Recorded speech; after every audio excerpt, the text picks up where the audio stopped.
Well, Lennie, first off, just out of the FA Trophy, are you disappointed in that respect?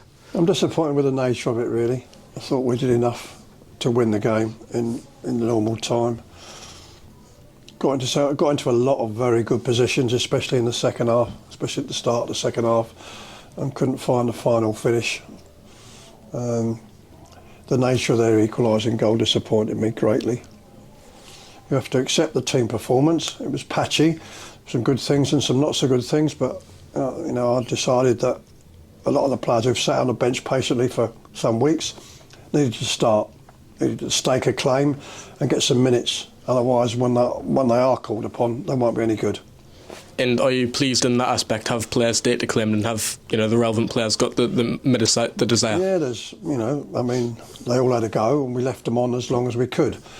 And the substitutions were with half an eye on Southend.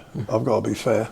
So, but there we are. People did what they could do, and I thought it was going to be enough, but it wasn't quite enough in the end. A very strong Tamworth side. 8 of their starters started against Burton Albion last week in the FA Cup. Did that surprise you? Yeah, it did a little bit, but that's their business. Good luck to them. I mean, they probably thought they were not going to get away with it, and then the boys popped up with a goal at the end there, which, as I say, from our point of view, was very disappointing.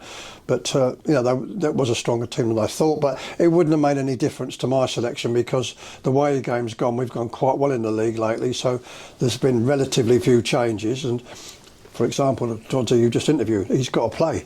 He hasn't played for 3 games, and other people we haven't seen from the start. So we've got to see exactly what it is they've got to offer. What can they do? Are they going to remain impact players, or are they going to be in contention to start? And as everyone came out with that one unscathed as well, obviously Tom Parks came off at half-time. Was that always planned? No, that was already planned. That was half and half for Luke. That was already planned.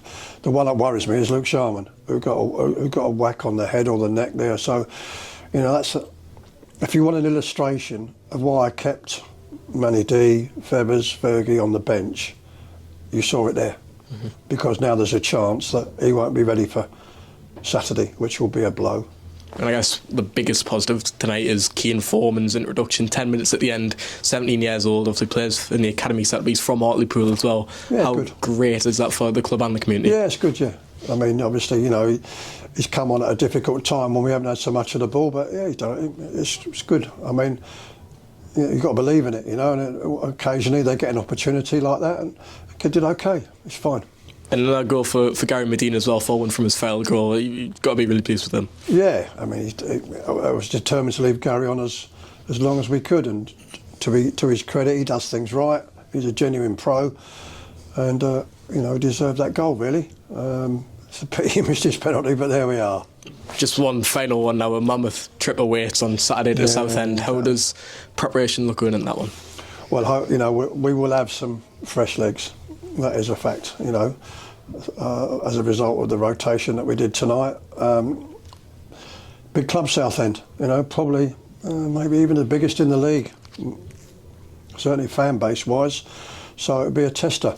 They're below where they would expect to be in the league, that's a certainty, and they'll be keen to get going. So it's a tester, and we've got to be right. And if we are, we've got every chance of getting a result.